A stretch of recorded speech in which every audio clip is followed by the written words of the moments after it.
Hello and welcome on Thomas Geiger Car, today with the new generation Mercedes GLE. At the same time as BMW is launching the new X5, its main competitor out of Stuttgart is on its way as well, due to the market in January next year. If you already want to know what to expect from this vehicle and which SUV will win the battle in the premium segment, join me on my first test drive and I'll tell you more about it.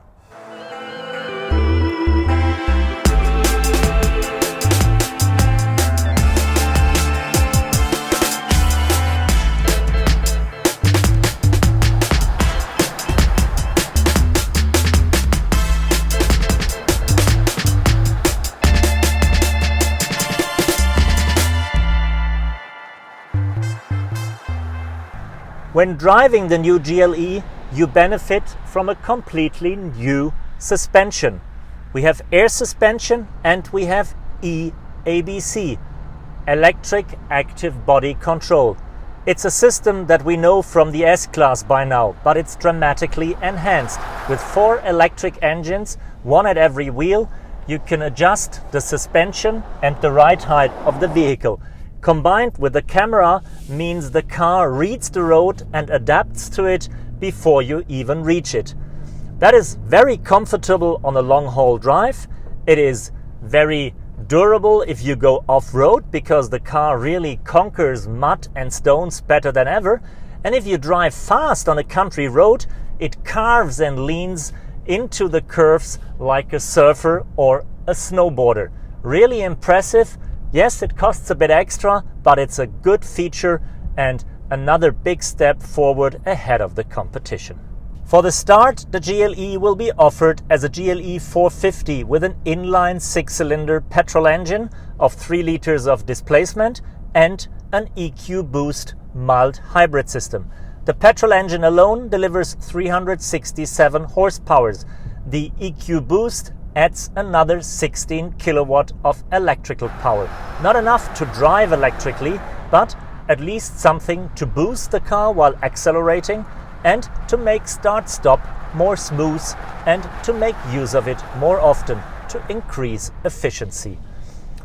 Together, the engine delivers 500 Newton meters of torque, enough to propel this 2-ton monster in 5.7 seconds from 0 to 100 and to go up to 250 kilometers per hour. There will be a diesel engine for the European markets as the GLE 300 with 245 horsepower, and there will be a proper V8 for the world markets with or without the AMG badge. We're also seeing a plug-in hybrid pretty soon with an electrical range of more than 50 kilometers. If you want to have a full electric Mercedes SUV, you have to go for the EQC, a little smaller but only powered by batteries with a range of more than 400 kilometers. One of the coolest features of the new GLE is the E-Active Body Control. An electrical engine on every wheel works on the suspension and gives you 12 centimeters of travel between the maximum and the minimum ground clearance. That's especially good for off-roading. It also is good for keeping the comfort on the road, but it also is a perfect way to show off while you're at the traffic light because you really can tilt the car in every angle. And if you got stuck off-road, there is a free driving assist that looks like the car is dancing, as you know it from the lowriders. Really helpful off-road, really cool if you do it by night at a traffic light. Mercedes has changed shape and size of the new GLE. The car is still unmistakable an SUV out of Stuttgart, but it looks more aggressive, more sporty and sleeker than ever. No wonder that it has the lowest drag coefficient in all SUV segment, but it grew in size. Mercedes has increased the wheelbase for about 8 centimeters and the length grew up to almost 5 meters, 4.94 to be precise. That gives you a lot of room in the interior, something we will talk about in a minute. So still you have that bold, proud appearance, but the car looks more modern, sleeker, less lines, really attractive. The interior of the new GLE is like a luxury version of the recently launched A-Class. We have all the amenities of a luxury car, beautifully crafted materials, nice original wood and leather, even heated and cooled cup holders, and we have the fancy MBUX user interface that we know from the recently launched Mercedes-Benz.